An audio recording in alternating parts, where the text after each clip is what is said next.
नमस्कार दोस्तों।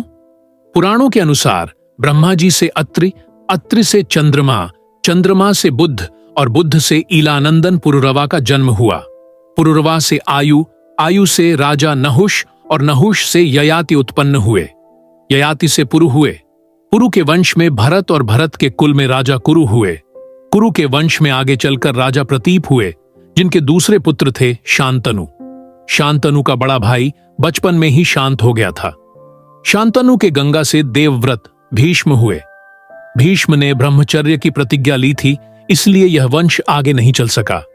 भीष्म अंतिम कौरव थे। यह वह काल था जबकि देवी और देवता धरती पर विचरण किया करते थे। किसी खास मंत्र द्वारा उनका आह्वान करने पर वे प्रकट हो जाया करते थे। देवताओं में इंद्र, वरुण, 2 अश्विन कुमार, 8 वसुगण, 12 आदित्यगण, 11 रुद्र, सूर्य, मित्र, पूषण, विष्णु, ब्रह्मा, शिव, सती, सरस्वती, लक्ष्मी, उषा, अपानपात, सविता, त्रिप, विन्वस्वत, 54 मरुदगण, पर्जन्य, वायु, मातृश्वन, त्रिप्राप्त्य, अज एक पाद, आप, अहितर बुधन्य, यम, पितृ, अर्यमा, मृत्यु, श्रद्धा, शचि, दिति, अदिति, कश्यप, विश्वकर्मा, गायत्री, सावित्री, आत्मा, बृहस्पति, शुक्राचार्य आदि। इन्हीं देवताओं के कुल में से एक मां गंगा भी है। गंगा ने क्यों किया शांतनु से विवाह? पुत्र की कामना से शांतनु के पिता महाराजा प्रतीप ने गंगा के किनारे तपस्या कर रहे थे।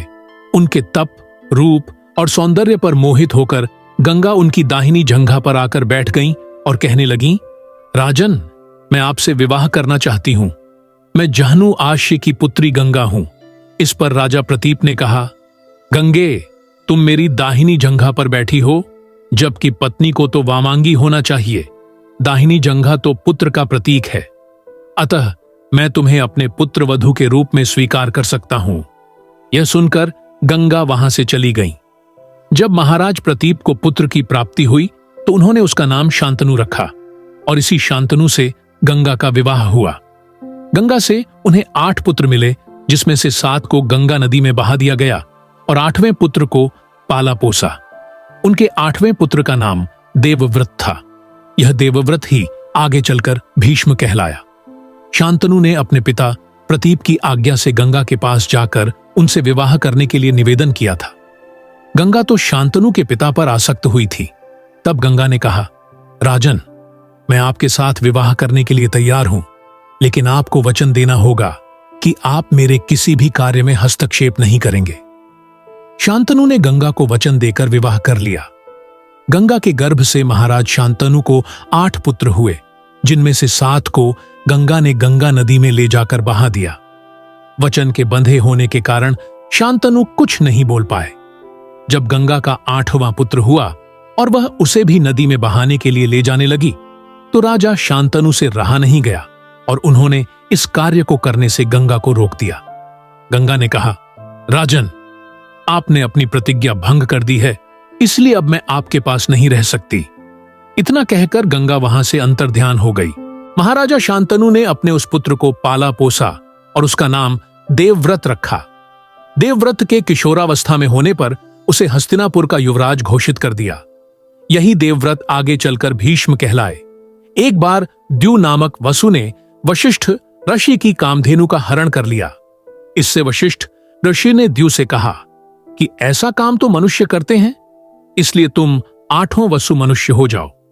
यह सुनकर वसुओं ने घबराकर वशिष्ठ जी की प्रार्थना की, तो उन्होंने कहा कि अन्य वसु तो वर्ष का अंत होने पर मेरे शाप से छुटकारा पा जाएंगे, लेकिन इस द्यू को अपनी करनी का फल भोगने के लिए एक जन्म तक मनुष्य बनकर पीड़ा भोगना होगी। यह सुनकर वसुओं ने गंगा जी के पास जाकर उन्हें वशिष्ठ जी के शाप को विस्तार से बताया और यह प्रार्थना की कि आप मृत्युलोक में अवतार लेकर हमें गर्भ में धारण करें और ज्यों ही हम जन्म लें हमें पानी में डुबो दें। इस तरह हम जल्दी से सभी मुक्त हो जाएंगे। गंगा माता ने स्वीकार कर लिया और वे युक्तिपूर्वक शांतनु राजा की पत्नी बन गईं और शांतनु से वचन भी ले लिया। शांतनु से गंगा के गर्भ में पहले जो 7 पुत्र पैदा हुए थे, उन्हें उत्पन्न होते ही गंगा जी ने पानी में डुबो दिया, जिससे 7 वसु तो मुक्त हो गए, लेकिन 8वें में शांतनु ने गंगा को रोककर इसका कारण जानना चाहा। गंगा जी ने राजा की बात मानकर वसुओं को वशिष्ठ के शाप का सब हाल कह सुनाया।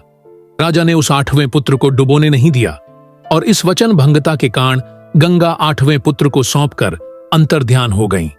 यही बालक द्यू नामक वसु था। एक दिन देवव्रत के पिता शांतनु यमुना के तट पर घूम रहे थे कि उन्हें नदी में नाव चलाते हुए एक सुंदर कन्या नजर आई। शांतनु उस कन्या पर मुग्ध हो गए। महाराजा ने उसके पास जाकर उससे पूछा, हे देवी, तुम कौन हो? उसने कहा, महाराजा, मेरा नाम सत्यवती है और मैं निषाद कन्या हूं। उस काल में निषाद नाम की एक जाति होती थी। महाराज उसके रूप यौवन पर रींझकर उसके पिता के पास पहुंचे और सत्यवती के साथ अपने विवाह का प्रस्ताव किया। इस पर धीवर ने कहा, राजन, मुझे अपनी कन्या का विवाह आपके साथ करने में कोई आपत्ति नहीं है, किंतु मैं चाहता हूं कि मेरी कन्या के गर्भ से उत्पन्न पुत्र को ही आप अपने राज्य का उत्तराधिकारी बनाएं, तो ही यह विवाह संभव हो पाएगा। निषाद के इन वचनों को सुनकर महाराज शांतनु चुपचाप हस्तिनापुर लौट आए और मन ही मन इस दुख से घुटने लगे। सत्यवती के वियोग में महाराज व्याकुल रहने लगे और उनका शरीर भी दुर्बल होने लगा। महाराज की इस दशा को देखकर देवव्रत को चिंता हुई। जब उन्हें मंत्रियों द्वारा पिता की इस प्रकार की दशा होने का कारण पता चला, तो वे निषाद के घर जा पहुंचे और उन्होंने निषाद से कहा, हे निषाद, आप सहर्ष अपनी पुत्री सत्यवती का विवाह मेरे पिता शांतनु के साथ कर दें। मैं आपको वचन देता हूं कि आपकी पुत्री के गर्भ से जो बालक जन्म लेगा वही राज्य का उत्तराधिकारी होगा। कालांतर में मेरी कोई संतान आपकी पुत्री के संतान का अधिकार छीन न पाए, इस कारण से मैं प्रतिज्ञा करता हूं कि मैं आजन्म अविवाहित रहूंगा। उनकी इस प्रतिज्ञा को सुनकर निषाद ने हाथ जोड़कर कहा, हे देवव्रत, आपकी यह प्रतिज्ञा अभूतपूर्व है। इतना कहकर निषाद ने तत्काल अपनी पुत्री सत्यवती को देवव्रत तथा उनके मंत्रियों के साथ हस्तिनापुर भेज दिया। देवव्रत जब निषाद कन्या सत्यवती को लाकर अपने पिता शांतनु को सौंपते हैं तो शांतनु की खुशी का ठिकाना नहीं रहता। शांतनु प्रसन्न होकर देवव्रत से कहते हैं, हे पुत्र, तूने पितृभक्ति के वशीभूत होकर ऐसी कठिन प्रतिज्ञा की है जो न आज तक किसी ने की है और न भविष्य में कोई करेगा। तेरी इस पितृभक्ति से प्रसन्न होकर मैं तुझे वरदान देता हूं कि तेरी मृत्यु तेरी इच्छा से ही होगी। तेरी इस प्रकार की प्रतिज्ञा करने के कारण तू भीष्म कहलाएगा और तेरी प्रतिज्ञा भीष्म प्रतिज्ञा के नाम से सदैव प्रख्यात रहेगी। सत्यवती के गर्भ से महाराज शांतनु को चित्रांगद और विचित्रवीर्य नाम के 2 पुत्र हुए। शांतनु की मृत्यु के बाद चित्रांगद राजा बनाए गए, किंतु गंधर्वों के साथ युद्ध में उनकी मृत्यु हो गई। तब विचित्रवीर्य बालक ही थे। फिर भी भीष्म विचित्रवीर्य को सिंहासन पर बैठाकर खुद राज कार्य देखने लगे। विचित्रवीर्य के युवा होने पर भीष्म ने बलपूर्वक काशीराज की 3 पुत्रियों का हरण कर लिया और वे उसका विवाह विचित्रवीर्य से करना चाहते थे, क्योंकि भीष्म चाहते थे कि किसी भी तरह अपने पिता शांतनु का कुल बढ़े। लेकिन बाद में बड़ी राजकुमारी अंबा को छोड़ दिया गया, क्योंकि वह शाल्वराज को चाहती थी। अन्य दोनों, अंबालिका और अंबिका, का विवाह विचित्रवीर्य के साथ कर दिया गया। लेकिन विचित्रवीर्य को दोनों से कोई संतानें नहीं हुई और वह भी चल बसा। एक बार फिर गद्दी खाली हो गई। सत्यवती शांतनु का वंश तो डूब गया और गंगा शांतनु के वंश ने ब्रह्मचर्य की प्रतिज्ञा ले ली थी। अब हस्तिनापुर की राजगद्दी फिर से खाली हो गई थी। परशुराम से युद्ध, विचित्रवीर्य के युवा होने पर उनके विवाह के लिए भीष्म ने काशीराज की 3 कन्याओं का बलपूर्वक हरण किया था, जिसमें से एक को शाल्वराज पर अनुरक्त होने के कारण छोड़ दिया था। लेकिन शाल्वराज के पास जाने के बाद अंबा को शाल्वराज ने स्वीकार करने से मना कर दिया। अंबा के लिए यह दुखदायी स्थिति हो चली थी। अंबा ने अपनी इस दुर्दशा का कारण भीष्म को समझकर उनकी शिकायत परशुराम जी से की। परशुराम जी ने अन्याय के खिलाफ लड़ने की ठानी। परशुराम जी ने भीष्म से कहा कि तुमने अंबा का बलपूर्वक अपहरण किया है, अतः अब तुम्हें इससे विवाह करना होगा, अन्यथा मुझसे युद्ध के लिए तैयार हो जाओ। भीष्म और परशुराम जी का 21 दिनों तक भयंकर युद्ध हुआ। अंत में ऋषियों ने परशुराम को सारी व्यथा कथा सुनाई और भीष्म की स्थिति से भी उनको अवगत कराया। तब कहीं परशुराम जी ने ही युद्ध विराम किया। इस तरह भीष्म द्वारा लिए गए ब्रह्मचर्य के प्रण पर वे अटल रहे। सत्यवती के शांतनु से उत्पन्न दोनों पुत्र चित्रांगद और विचित्रवीर्य की मृत्यु हो जाने के बाद सत्यवती भीष्म से बार बार अनुरोध करती हैं कि पिता के वंश को चलाने के लिए अब तुम्हें विवाह कर पुत्र उत्पन्न करना चाहिए। लेकिन भीष्म अपनी प्रतिज्ञा तोड़ने को तैयार नहीं होते हैं। ऐसे में सत्यवती विचित्रवीर्य की विधवा अंबालिका और अंबिका को नियोग प्रथा द्वारा संतान उत्पन्न करने का सोचती है। भीष्म की अनुमति लेकर सत्यवती अपने पुत्र वेद व्यास द्वारा अंबिका और अंबालिका के गर्भ से यथाक्रम धृतराष्ट्र और पांडु नाम के पुत्रों को उत्पन्न करवाती है। शांतनु से विवाह करने के पूर्व सत्यवती ने अपनी कुंवारी अवस्था में आर्षि पराशर के साथ सहवास कर लिया था, जिससे उनको वेद व्यास नामक एक पुत्र का जन्म हुआ था। वे अपने इसी पुत्र से अंबिका और अंबालिका के साथ संयोग करने का कहती है। इस तरह यह कुल आशी कुल कहलाता है। भीष्म पितामह ने विवाह नहीं करके ब्रह्मचर्य का पालन किया था। उन्होंने अविवाहित रहकर भी इस व्रत का कठोरता से पालन किया था। इसके लिए वे योगारूढ़ होकर ब्रह्म का ध्यान किया करते थे। उनके समक्ष श्री कृष्ण बच्चे ही थे, लेकिन उन्होंने कृष्ण को भगवान रूप में पहचान लिया था। वे सदा कृष्ण भक्ति में लीन रहते थे। महाभारत युद्ध के दौरान श्री कृष्ण ने निहत्थे रहकर अर्जुन का रथ हाँकने की प्रतिज्ञा की थी, लेकिन भीष्म ने उनसे शस्त्र ग्रहण करने का वचन ले लिया था। कृष्ण के लिए यह धर्म संकट की स्थिति बन गई थी। अंत में भक्त की लाज रखने को जब श्री कृष्ण रथ का पहिया लेकर दौड़ पड़े, तब भीष्म ने हथियार रख दिए और श्री कृष्ण के हाथों मारे जाने में ही अपनी मुक्ति समझने लगे। कृष्ण ने ऐसा करके अपने हथियार न धारण करने की प्रतिज्ञा भी पूरी की और भीष्म के कहने पर हथियार धारण करने का वचन भी पूरा कर दिया। महाभारत के युद्ध में भीष्म पितामह कौरवों की तरफ से सेनापति थे। कुरुक्षेत्र का युद्ध आरंभ होने पर प्रधान सेनापति की हैसियत से भीष्म ने 10 दिन तक घोर युद्ध किया था। 9वें दिन भयंकर युद्ध हुआ, जिसके चलते भीष्म ने बहादुरी दिखाते हुए अर्जुन को घायल कर उनके रथ को जर्जर कर दिया। युद्ध में आखिरकार भीष्म के भीषण संहार को रोकने के लिए कृष्ण को अपनी प्रतिज्ञा तोड़नी पड़ती है। उनके जर्जर रथ को देखकर श्री कृष्ण रथ का पहिया लेकर भीष्म पर झपटते हैं, लेकिन वे शांत हो जाते हैं। परंतु इस दिन भीष्म पांडवों की सेना का अधिकांश भाग समाप्त कर देते हैं। 10वें दिन भीष्म द्वारा बड़े पैमाने पर पांडवों की सेना को मार देने से घबराए पांडव पक्ष में भय फैल जाता है। तब श्री कृष्ण के कहने पर पांडव भीष्म के सामने हाथ जोड़कर उनसे उनकी मृत्यु का उपाय पूछते हैं। भीष्म कुछ देर सोचने पर उपाय बता देते हैं।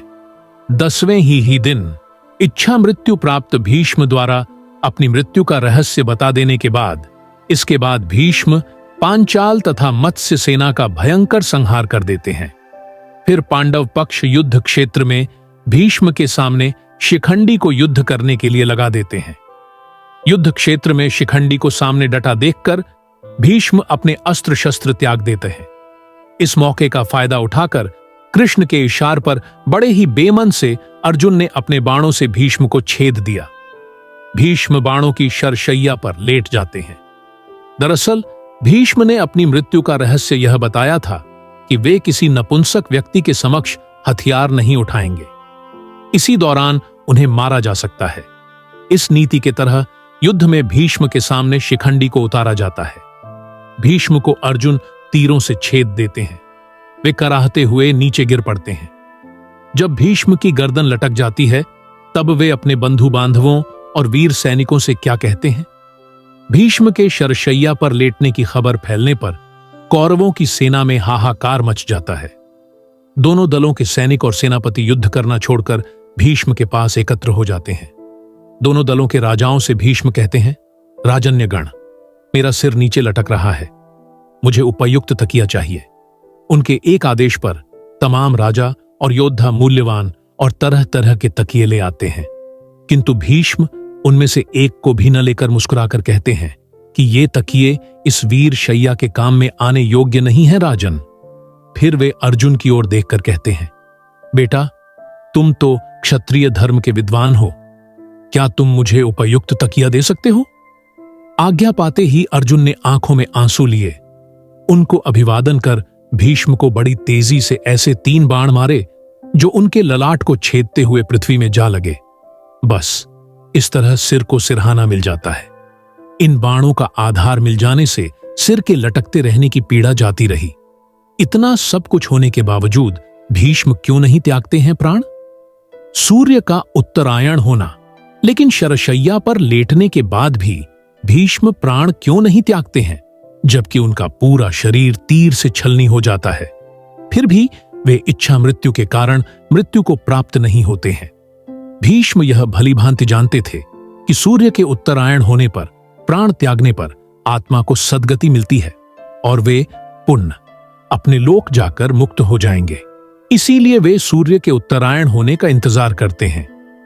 भीष्म ने बताया कि वे सूर्य के उत्तरायण होने पर ही शरीर छोड़ेंगे, क्योंकि उन्हें अपने पिता शांतनु से इच्छा मृत्यु का वर प्राप्त है और वे तब तक शरीर नहीं छोड़ सकते जब तक कि वे चाहें। लेकिन 10वें दिन का सूर्य डूब चुका था। भीष्म को ठीक करने के लिए शल्य चिकित्सक लाए जाते हैं, लेकिन वे उनको लौटा देते हैं और कहते हैं कि अब तो मेरा अंतिम समय आ गया है, यह सब व्यर्थ है, शरशय्या ही मेरी चिता है।